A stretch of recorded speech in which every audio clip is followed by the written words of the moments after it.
कैसे दिया था भाई माइक हेलो हर तो सुंदरी कहानी भैया सुंदर कहानी सुनाओ तनी सुंदर कहानी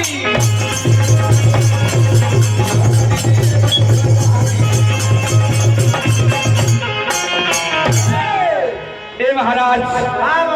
उस समय के बाद कि श्रवण कुमार के विवाह भाई नारी जब घर में अली हो एहो घरी देखी नहीं भैया भाई तेरे नाम वाली जितना जावे तेरी जा वो सास ससुर के सेवा करे में बड़ा कठिन जाएगा बहुत सेवा करते ए महाराज श्रवण कुमार देवे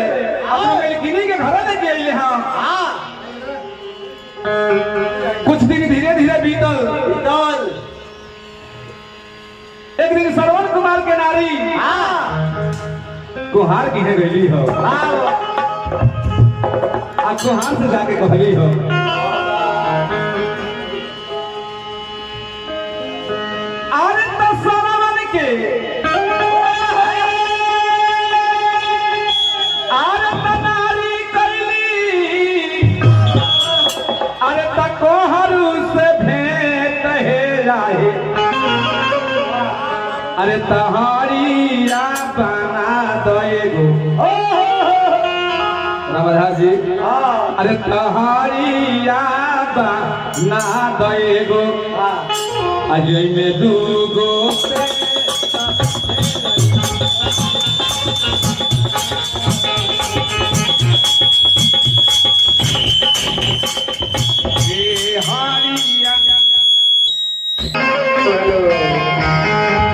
बाबा चलिए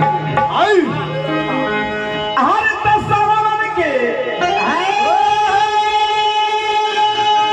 अरे तो नारी कैली अरे तो कोहरू से भेंट हे राहे अरे तहारिया बना देगो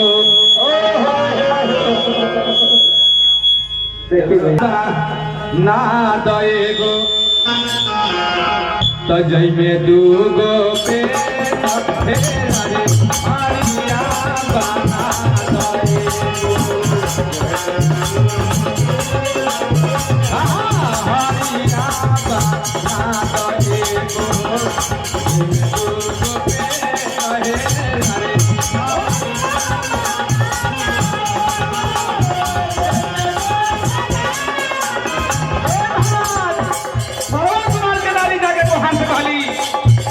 भाई बात बना दो हड़िया बनाओ में तू पेट बना दो इतने भीतर दूध में गिर दो बाहर कहले कि हमरा पैसा से मतलब बा हम बना के दे लिखल मैनेजर गुरुजी लिखल मैनेजर गुरुजी गाना कई के से कहे रे हरिया बना देगो जय में दूगो पे रहे रे हरिया बना देगो हरिया बना देगो जय में दूगो पे रहे रे हरिया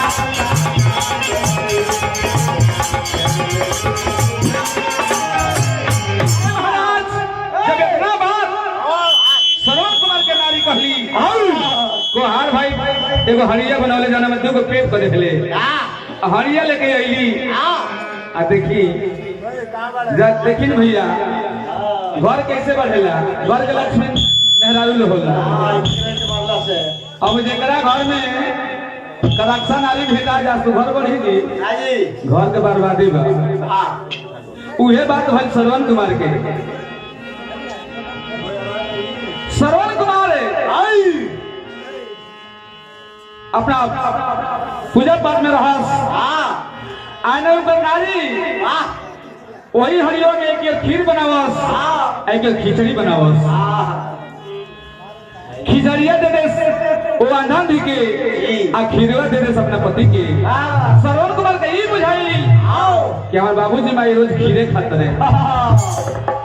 लेकिन एक दिन के बाद ऐसा घटना घट गई, श्रवण कुमार आ गए, अंगना बैठ गए, अपना बाबूजी के लगे, अपना मलकिनी से कहले कि सुना खाना ले आओ। अब मलकिनी अगर का करस, खीरियों में से लिया के श्रवण कुमार के हमका माता पिता के जब रहले देली हो। श्रवण कुमार के माता पिता जब खाए लगल, श्रवण कुमार कहले कि हे पिताजी भोजन कैसन भइल बा। श्रवण कुमार के पिता कहले कि हाँ बेटा ऐसा तो खाना आज भेटेबे न करी। श्रवण कुमार जब दौड़ के गए सही घर में, आजा देखन के हरिया में दो प्लेट बा, एक खीर बनल बा, एक खिचड़ी बनल बा। श्रवण कुमार वही में किसी आ गए, हरिया फोड़ देले, आ घर छोड़े के तैयारी कर देले। आए गाना के भाव लगल लोगुआ, अरे तो जौन गीत में हरी जी के नाम ना होखे, वही गीत के गावे के ना चाही। तो जौन गीत में हरि जी के नाम, वही गीत के गावे के ना चाही।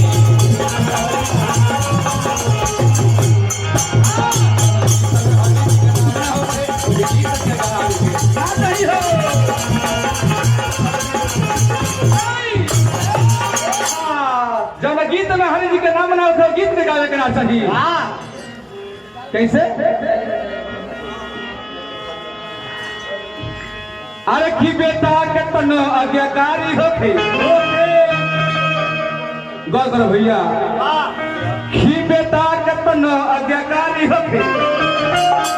ओई के सर पे चढ़ावे के ना चाहिए। महाराज बेटा कलेक्टर हो जा सका हो, एसपी हो जा सका हो, लेकिन सर पर कब न चढ़ रुक जाइए। ये बेटा है, अरे की बेटा के तनो आज्ञाकारी होखे, कोई के सर पे चढ़ावे के ना चाहिए। तो बेटी के तनो सुंदर बारी, तो बेटी के तनो सुंदर बारी,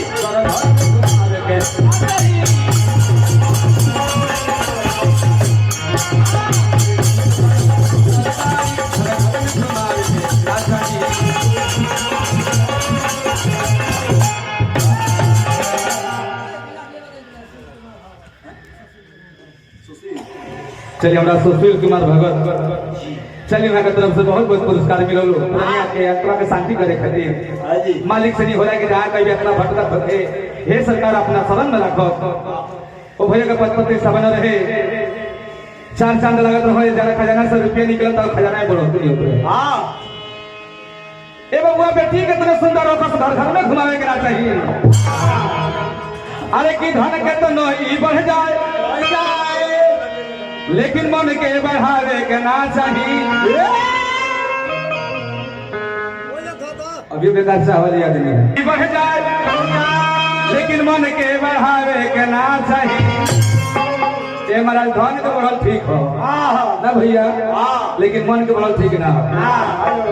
कभी खतरा कर देला। अरे की धन के तो नहीं बढ़ जाए, लेकिन मन के बढ़ावे के ना चाहिए। तब सुखनंदन के अभिनंदन करो, सुखनंदन के अभिनंदन करो,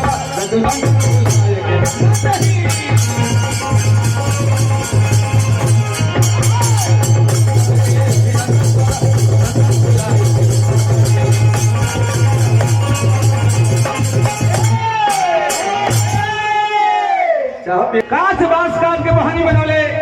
अपना माता पिता के ऊपर बैठौले, आ घर छोड़ देले। उनका मेहरारू नैहर चल गई, अब माता पिता के सेवा करे खातिर घर छोड़ देले। चले लगले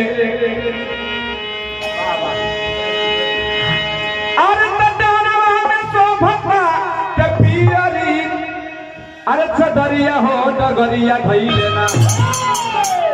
अरे डगरिया धई लेना तली हले कान्हा पर कामरिया हो डगरिया धई लेना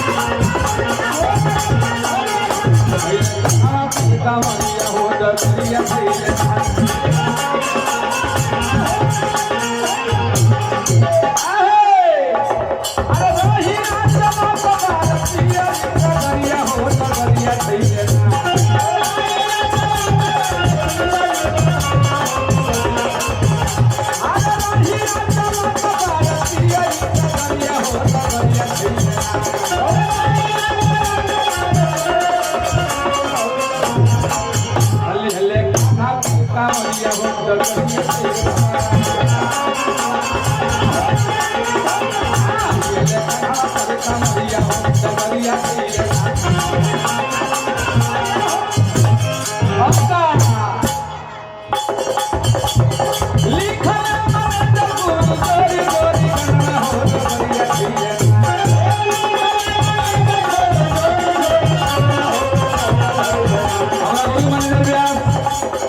जिगना निवासी थाना मीरगंज जिला गोपालगंज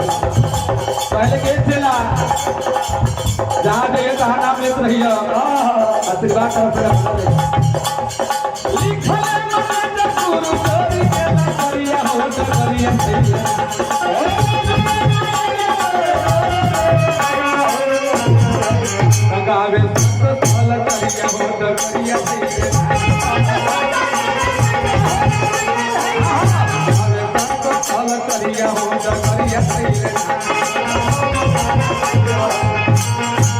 श्रवण कुमार जब चल रहे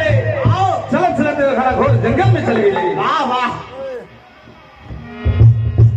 जंगल में जब पहुंचल बड़े श्रवण कुमार के माता पिता कहत कि हे बबुआ श्रवण बड़ा जोर से प्यास लागल बा तनी पानी पिया दो श्रवण कुमार के माता पिता का कहत अरे तो बबुआ हो तनी पानी पिया दो का कहत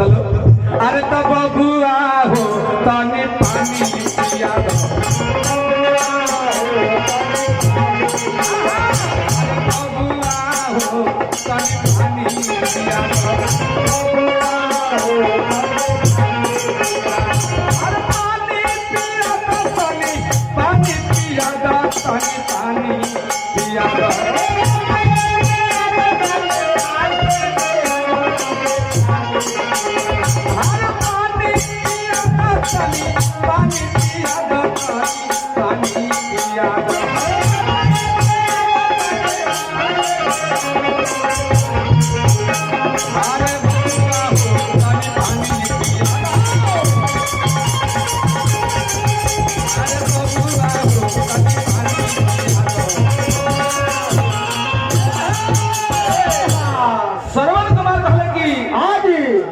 हे सरकार हे माता पिता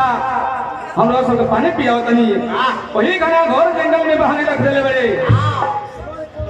आ श्रवण कुमार जमुना जी के तट पर गईले अब वही समय में दशरथ महाराज शादी अभी ना भई रहे नौजवान अभी भई रहे जंगल में शिकार खेले खातिर निकल गए आगे श्रवण कुमार जब नदी के किनारे पर पहुंचल बड़े कमंडल जैसे बुढ़ावत रहे जो कमंडल पानी में डुबायो आवाज हुई बारी गंभीर मिर्गा समझ के दशरथ जी अरे कल जवा में मार दिया जब श्रवण कुमार पानी में कमंडल डुबाने का राहत की आवाज भई वही से मैं दशरथ महाराज शिकार खेत रहले आवाज जब सुन ले बुझले कि कोनो मिर्गा पानी पियता श्रवण कुमार सब निवेदित बाण चला देले श्रवण कुमार के जाके छाती बना गई कहले कि हाय राम हाय राम हाय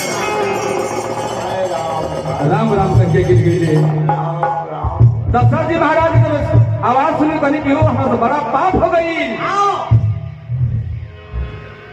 कौन मनुष्य के हम मार दिले बनी श्रवण कुमार के लगे धावल दशरथ जी महाराज आइले हां जी कहले कि बबुआ बबुआ बड़ा पाप हो गइल हमरा मिर्गा समाज की तरह के हम मार देले बनी का कहत रे कहले कि बबुआ गलती के क्षमा करो सरवन को मार ले छटपटा तेरे बाण छाती में लागल बा खून से लथपथ शरीर भइल बा कहले कि राजा जी एगो काम करी भाई के मंडल के पानी ले लिए पानी बिना हमारा माता पिता का प्राण छूटत हुई पानी जाके पिया दे पहले पानी पियाए ओकरा बाद के नाम धरो का कहत रे खीरा जाजी मेरे मरने के बाद कहले हे सरकार खीरा जाजी अरे मेरे मरने के बाद तो इतना कष्ट उठा लेना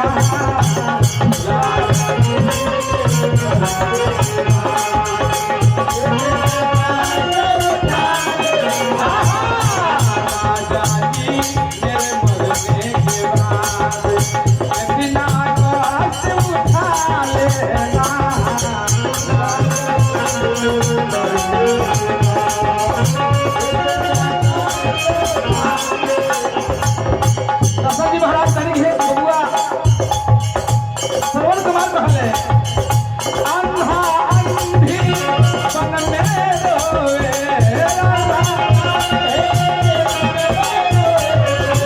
अंधा अंधी बन में रोए उसको पानी पिला देना राजा जी मेरे मरने के बाद इतना कष्ट उठा देना राजा जी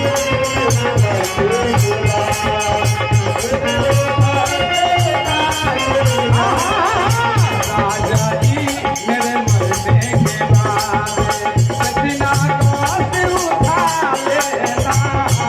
राजा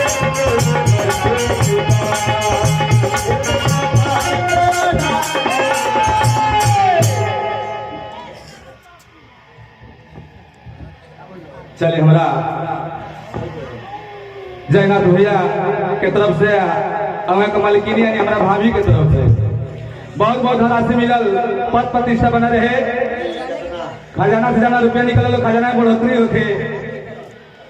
ताकि बढ़िया बढ़िया काम मैदान करे के मौका मिले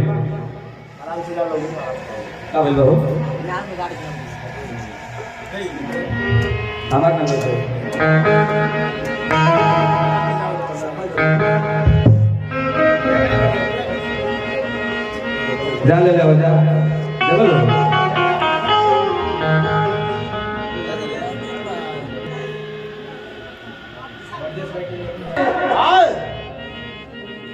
देखी हाजी एगो तनी कान से बही रहे बेचारा सुनाओ ना ओकरा सुनाओ ना अभेड़िया अभेड़ करावत रहे गर्मी के दिन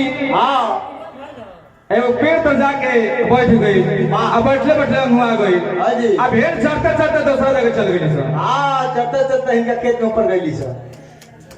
अपना घर बता खेत में पड़ गई कान के बहिर जब जो हट गई कुछ दूर तो वही रास्ते में किसान भाई हर चलावत रहे वो बहिरे रहे अभी जाके भेड़िया कहते कि भाई देखला कि भेड़ गली हस तो कहले कि चुपचाप रहब ओइ बार समय नहीं से हर बदले बानी आ सब खेत जोत दे दे ई कहते कि भाई हम की भेड़ देखला जात रही हस तो किसान भाई कहले कि रे बुझाता कम जोतले भाई कहा दो कहते कि अच्छा का सोमरा हम कह देता नहीं हां तो कहले कि मतलब भेड़ देखला तो बस हम कहाँ देख रही हम जोते का फेर बानी हम बाबा तो 3 बेर जोते देबे करा के जब हाथ उठा के है ना कहलो तो भेड़ियारवा के बुझाल के है नहीं गइल बड़ी से जब कुछ दूर गई तने कहले से कहले कि जब भेड़ मिल जाए सब किसान भाई तारे के एगो आनहर पिए ओकरे के दिया है जब कुछ दूर गई तो सातों भेड़िया भेटा गई से हाथ के लिए आ जौन ओमे के एगो अनहरी रहे ओकरा के ढक के लिए के कहते कहि ले ला तू ले जा डरावत रहिए तो किसान भैया कहता कौन छी हां ए कोनिया के हम 3 बेर जोते एकरा के कहते ए मर्दवा है तो कोनिया तो ले लो हां तो कहते ना सवेरे से भाव चलाओ चलाओ तो मेरा साथ हो गई तारा उहे लोग बता कोनो के बात कोनो के नहीं बुझा कहले के मतलब भेड़ियावा को उसकी तरह भीड़ से कलर नहीं देवे के तो तारा के बकई कहां से दी अब दोनों में जम के मार भई किसान में भेड़िया में जम के जब मार भई दोनों कपड़ा पर कपार फोड़ लेले सन त गले सन थाना में केस करे खातिर जब केस करे खातिर गइले सन हाजी त जौन दरोगा साहब रहले उहो बहिर रे ये बहिर घरे गए मालकिनी कहले खा लो तो कहते रहे कि सुना तनी पानी दो पानी लेके दहली सुना एगो काम कर तरी बिछावना कर ई का बात है अब ओहोले में जम के मार भई मर्दे में घर में जम के मार भले खिसियाइले थाना में आ गए दरोगा जी आ चले भेड़िया आ किसान पहुंचल बालो थाना में बाबा जाके दुनु जने हाथ जोड़ ले बालो तो दरोगा साहब बुझले कि रे घरवा मारा मारी कइले बनी मौगी के मारले बनी तो बुझाता ना यारवा फोन करले भी एक दुनु भाई मनावे खातिर आइल बड़े लेकिन मौगी चला कर सुनला ए भेड़िया के किसान के हाल तब मौगी कहते कि सुना एगो काम करो अरे जोन दी त तोन ले ला इशारा से बतावली तो किसान भाई भेड़ के लेके गइले आ झगड़ा बजे खत्म भई त देखी नु एक जनी रहली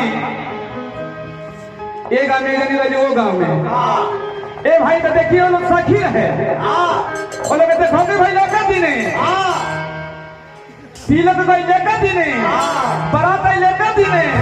विदाई भाई लेका दिने ससुरा भाई लेका दिने ससुरा से नहीं हो लो अब आगे पर भेंट भाई एक के दिन तो एक जनी से एक जनी कहता रही कि ये सखी कह अपना वहाँ के हाल चाल कह